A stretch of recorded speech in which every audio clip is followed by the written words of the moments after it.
ಫಾರ್ಮುಲಾಗಳು ಹಾಗೆ signature style ಇವೆರಡಕ್ಕೂ ಹೆಚ್ಚಿನ ವ್ಯತ್ಯಾಸ ಏನಿಲ್ಲ, ಒಂದು ಸಣ್ಣ ಗೆರೆ ಇದೆ ಅಷ್ಟೇ. ಅದನ್ನ ತಿಳ್ಕೊಳ್ದೇನೆ ಈಗ್ಲೂ ಎಷ್ಟೋ ಜನ ಒದ್ದಾಡ್ತಾ ಇದ್ದಾರೆ. ಅಂಡ್ ಅರ್ಥ ಮಾಡ್ಕೊಂಡಿರೋರು ತಾವು ಪಟ್ಟಿರೋ ಕಷ್ಟಕ್ಕೆ ಪ್ರತಿಫಲವಾಗಿ ಪ್ರೇಕ್ಷಕರ ಮಧ್ಯೆ ಗುರುತಿಸ್ಕೊತಾ ಇದ್ದಾರೆ. ಬ್ಯಾಡ್ ಮ್ಯಾನರ್ಸ್ ಇದು ಅಭಿಷೇಕ್ ಅಂಬರೀಷ್, ರಚಿತಾ ರಾಮ್, ತಾರಾ ಹೀಗೆ ಇನ್ನೂ ಮುಂತಾದವರು ಆಕ್ಟ್ ಮಾಡಿ ಸೂರಿ ಅವರು ಡೈರೆಕ್ಟ್ ಮಾಡಿರುವಂತ ಸಿನಿಮಾ. ರುದ್ರೇಶ್ ಅಲಿಯಾಸ್ ರುದ್ರ ಒಬ್ಬ ಪೊಲೀಸ್ ಆಫೀಸರ್. ಅಂಡ್ ಪೊಲೀಸ್ ಅಂದ್ರೆ ಪ್ರಾಮಾಣಿಕತೆ ಒಂದೇ ಅಲ್ಲ, ಅದರ ಜೊತೆಗೆ ಕ್ರಿಮಿನಲ್ಗಳನ್ನ ಹಿಗ್ಗಾಮುಗ್ಗ ಬಾರಿಸೋ ಟ್ಯಾಲೆಂಟ್ ಕೂಡ ಇವನಲ್ಲಿದೆ. ಹೀಗಿರ್ಬೇಕಾದ್ರೆ ಒಂದು ದಿನ ಕೇಸ್ನ ಹ್ಯಾಂಡಲ್ ಮಾಡ್ತಾ ಅಪರಾಧಿಗಳನ್ನ ಹಿಡಿಯೋದಕ್ಕೆ ಹೋಗಿ ತನ್ನ ಸರ್ವಿಸ್ ರಿವಾಲ್ವರ್ನೇ ಕಳ್ಕೊತಾನೆ. ಸೊ ಅದು ಆಗಿದ್ ಹೇಗೆ, ಅಲ್ಲಿಂದ ಮುಂದೆ ಏನಾಯ್ತು, ಆ ಗನ್ ಇವನಿಗೆ ಸಿಕ್ತಾ ಇಲ್ವಾ, ಅಂಡ್ ಅದನ್ನ ಹುಡ್ಕೋ ಪ್ರಾಸೆಸ್ ನಲ್ಲಿ ಇವನು ಎಲ್ಲೆಲ್ಲಿಗೆ ಹೋಗ್ಬೇಕಾಯ್ತು, ಏನೇನ್ ಮಾಡ್ಬೇಕಾಯ್ತು ಅನ್ನೋದನ್ನೆಲ್ಲ ನೀವು ಸಿನಿಮಾ ನೋಡೇ ತಿಳ್ಕೋಬೇಕು. ಇನ್ನ ಆಕ್ಚುಯಲ್ ಆಗಿ ಫಿಲ್ಮ್ ಹೇಗಿದೆ, ನನಗೇನ್ ಇಷ್ಟ ಆಯ್ತು, ಏನ್ ಕಷ್ಟ ಆಯ್ತು, ಇದೆಲ್ಲದ್ರ ಬಗ್ಗೆನೂ ಡೀಟೇಲ್ಡ್ ಆಗಿ ಮಾತಾಡ್ತೀನಿ. ಆದ್ರೆ ಅದಕ್ಕೂ ಮೊದಲು ಚಾನಲ್ಗೆ ಹೊಸಬ್ರಾಗಿದ್ರೆ ಖಂಡಿತ ಸಬ್ಸ್ಕ್ರೈಬ್ ಮಾಡ್ಕೊಂಡು ಪಕ್ಕದಲ್ಲಿರುವಂತ ಗಂಟೆನೂ ಬಾರಿಸ್ಬಿಡಿ, ಆಗಾಗ ಸಿಗ್ತಾ ಇರೋಣ. ಅಂಡ್ ವಿಡಿಯೋ ಇಷ್ಟ ಆದ್ರೆ ಗೊತ್ತಲ್ವಾ, ಒಂದು ಲೈಕ್ ಕೊಟ್ಟು ಸಪೋರ್ಟ್ ಮಾಡಿ. ಸಿನಿಮಾದಲ್ಲಿರೋ ಮೊದಲ ಪಾಸಿಟಿವ್ ಪಾಯಿಂಟ್ ಅಂದ್ರೆ ಅದು ಇದರ ಪ್ರೆಸೆಂಟೇಷನ್. ನೋಡೋದಕ್ಕೆ ಹೊರಗಡೆಯಿಂದ ಎಷ್ಟು ಚೆನ್ನಾಗಿ ಕವರ್ ಆಗಿದೆಯೋ ಅದರ ಒಳಗಡೆನೂ ಅಷ್ಟೇ ತೂಕವಾಗಿರೋ ಮಟೀರಿಯಲ್ ಇದೆ. ಹಾಗೆ ಇದರ ಮೇಕಿಂಗ್. ನಾರ್ಮಲಿ ಸೂರಿ ಅವರ ಸಿನಿಮಾಗಳಲ್ಲಿ ಅವರ ಸ್ಟೈಲ್ ಏನಿದೆ ಅದ್ರ ಬಗ್ಗೆ ಕಾಮನ್ ಆಗಿ ಮಾತಾಡ್ತಿರ್ತೀವಿ. ಲೈಕ್ ಇಂಥ ಶಾರ್ಟ್ ಅಲ್ಲಿ ಇಷ್ಟೇ ಲೈಟಿಂಗ್ ಇರಬೇಕು, ಸಿನಿಮಾಟೋಗ್ರಫಿ ಅಂತ ಬಂದ್ರೆ ಕ್ಯಾಮ್ರಾ ಮೂವ್ಮೆಂಟ್ಸ್, ಅದು ಫೋಕಸ್ ಆಗೋ ರೀತಿ, ಓಪನಿಂಗ್, ಕ್ಲೋಸಿಂಗ್, ಹೀಗೆ ಎಷ್ಟೋ ವಿಷಯಗಳು. ಅಂಡ್ ಅವುಗಳೆಲ್ಲ ಈ ಫಿಲ್ಮ್ ಅಲ್ಲೂ ಅಷ್ಟೇ ಎವಿಡೆಂಟ್ ಆಗಿ ಕಾಣುತ್ತೆ.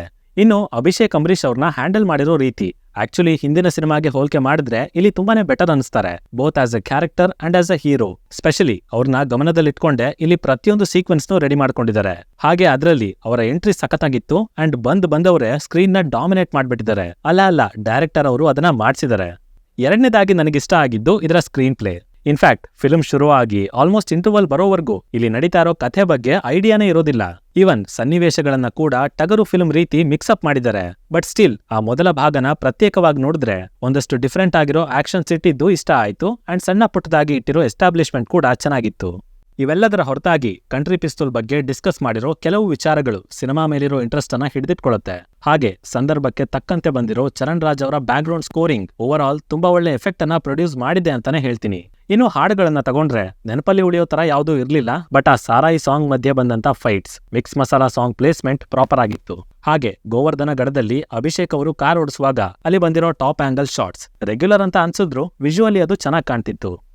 ಫಿಲ್ಮ್ ಅಲ್ಲಿರೋ ನೆಗೆಟಿವ್ಸ್ ಬಗ್ಗೆ ಹೇಳೋದಾದ್ರೆ ಮೊದಲನೇದಾಗಿ ಇದರ ರೈಟಿಂಗ್ ತುಂಬಾನೇ ಫ್ಲಾಟ್ ಆಗೋಯ್ತು. ಬಿಕಾಸ್ ಮಾಫಿಯಾ ಅಂತ ಬಂದಾಗ ಅದರೊಳಗೆ ಇಳಿದು ಬೇಸಿಕ್ ಸ್ಟ್ರಕ್ಚರ್ನ ಅರ್ಥ ಮಾಡಿಸೋದು ತುಂಬಾನೇ ಇಂಪಾರ್ಟೆಂಟ್ ಆಗತ್ತೆ. ಆದ್ರೆ ಇಲ್ಲಿ ಆ ಕೆಲ್ಸನ ಸೂರಿ ಅವರು ಮಾಡ್ಲೇ ಇಲ್ಲ. ಜಸ್ಟ್ ಇಡೀ ಸಿನಿಮಾ ತುಂಬಾ ಅಭಿಷೇಕ್ ಅವ್ರಿಗೇನೆ ಪ್ರಾಮುಖ್ಯತೆ ಕೊಡ್ತಾ ಅವ್ರಿಗೇನ್ ಸರಿ ಹೊಂದತ್ತೋ ಅಂತ ಸನ್ನಿವೇಶಗಳನ್ನ ಮಾತ್ರ ಬರ್ಕೊಂಡಿದ್ದಾರೆ. ಅದೇ ಆಗ್ಲೇ ಹೇಳಿದ್ನಲ್ಲ, ಅಭಿ ಅವ್ರನ್ನ ಇಲ್ಲಿ ಡಾಮಿನೇಟ್ ಮಾಡ್ಸಿದ್ದಾರೆ. ಇದರ ಜೊತೆಗೆ ಉಳಿದ ಪಾತ್ರಗಳಿಗೂ ಅಷ್ಟಾಗಿ ಟೈಮ್ ಕೊಟ್ಟಿಲ್ಲ. ಅಂಡ್ ಯಾರೊಬ್ರಿಗೂ ಪರ್ಫಾರ್ಮ್ ಮಾಡೋಷ್ಟು ಸ್ಪೇಸ್ ಕೂಡ ಇರ್ಲೇ ಇಲ್ಲ. ರಚಿತಾ ರಾಮ್ ಮತ್ತೆ ತಾರಾ ಅವರ ಪಾತ್ರಗಳು ಟೋಟಲಿ ಅನ್ನೆಸೆಸರಿ ಆಗಿತ್ತು. ಅಂಡ್ ವಿಲನ್ಗಳು ಎಫಿಷಿಯೆಂಟ್ ಆಗಿ ಕಾಣ್ತಿದ್ರು, ಅವರನ್ನ ಸರಿಯಾಗಿ ಬಳಸ್ಕೊಂಡೇ ಇಲ್ಲ. ಇನ್ನ ಇದರ ಸ್ಟೋರಿ ನಮಗೆ ಆ ಮೇನ್ ಪಾಯಿಂಟ್ ಗೊತ್ತಾಗೋಷ್ಟರಲ್ಲಿ ತುಂಬಾ ಸಲ ಡಿಸ್ಕನೆಕ್ಟ್ ಆಗಿರುತ್ತೆ. ಅಂಡ್ ಆಲ್ಸೋ ಸೆಕೆಂಡ್ ಹಾಫ್ ಅಲ್ಲಿ ಇವೆಲ್ಲದಕ್ಕೂ ಕೂಡ ಕ್ಲಾರಿಫಿಕೇಶನ್ ಸಿಕ್ಕಿದ್ರು ಅಲ್ಲಿ ಕೊಟ್ಟಂತ ರೀಸನಿಂಗ್ ಯಾಕೋ ಸ್ಯಾಟಿಸ್ಫೈ ಮಾಡ್ಲೇ ಇಲ್ಲ. ಅಂಡ್ ಎಕ್ಸ್ಪೋರ್ಟ್, ಇಂಪೋರ್ಟ್ ಹಾಗೆ ಸ್ಮಗ್ಲಿಂಗ್ ಅಂತ ಮಾತಾಡಿದ್ರು ಕೂಡ ಅದಕ್ಕೆ ಕ್ಲೋಸರ್ ಕೊಡ್ದೇನೆ ಸುಮ್ಮನೆ ಬಿಟ್ಬಿಟ್ಟಿದ್ದಾರೆ. ಇನ್ನ ಕೊನೆಯದಾಗಿ ಅಂಡ್ ಇಂಪಾರ್ಟೆಂಟ್ ಆಗಿ ಮಿಸ್ ಹೊಡೆದಿದ್ದು ಇಲ್ಲಿರೋ ಡೈಲಾಗ್ಸ್. ಇಂಟ್ರೊಡಕ್ಷನ್ ಅಲ್ಲಿ ಒಂದೆರಡನ್ನ ಕೇಳಿದಾಗ ಚೆನ್ನಾಗಿ ಅನಿಸ್ತು. ಬಟ್ ಹೋಗಿ ಬಂದು ಆ 4 ಡೈಲಾಗ್ಗಳನ್ನೇ ರಬ್ಬರ್ ತರ ಎಳ್ದಿದ್ದು ಸ್ವಲ್ಪ ಇರಿಟೇಟ್ ಆಗೋಯ್ತು. ಸೊ ಮಾಸ್ತಿ ಅವರು ಅಟ್ಲೀಸ್ಟ್ ಕಾಟೇರದಲ್ಲಿ ಈ ಮಿಸ್ಟೇಕ್ ಮಾಡದೇ ಇದ್ರೇನೆ ಒಂದು ಖುಷಿ ನೋಡಿ. ಸೊ ಟೋಟಲ್ ಆಗಿ ಹೇಳೋದಾದ್ರೆ ಇದೊಂದು typical above average cinema. Suri ಅವರಿಗೋಸ್ಕರ ಒಂದು ಸಲ ಆರಾಮಾಗಿ ನೋಡ್ಬೋದು. ಆ ಎಲ್ಲಾ ಫ್ಲೇವರ್ಸ್ ನಿಮಗಿಲ್ಲಿ ಸಿಗತ್ತೆ.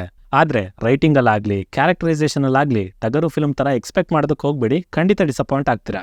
ಇನ್ನ ನೀವು ಆಲ್ರೆಡಿ ಸಿನಿಮಾನ ನೋಡಿ ಆಗಿದ್ರೆ ಇದು ನಿಮಗೆ ಯಾವ ತರ ಅನುಭವ ಕೊಡ್ತು ಅನ್ನೋದನ್ನ ಕೆಳಗಡೆ ಮಿಸ್ ಇಲ್ದಂಗೆ ಕಾಮೆಂಟ್ ಮಾಡಿ ತಿಳಿಸ್ಬಿಡಿ. ಓದೋದಕ್ಕೆ ಹಾಗೆ ಓದಿ ರಿಪ್ಲೈ ಮಾಡೋದಕ್ಕೆ ನಾನಂತೂ ಕಾಯ್ತಿರ್ತೀನಿ. ಸೈನಿಂಗ್ ಆಫ್, ಲಿಖಿತ್.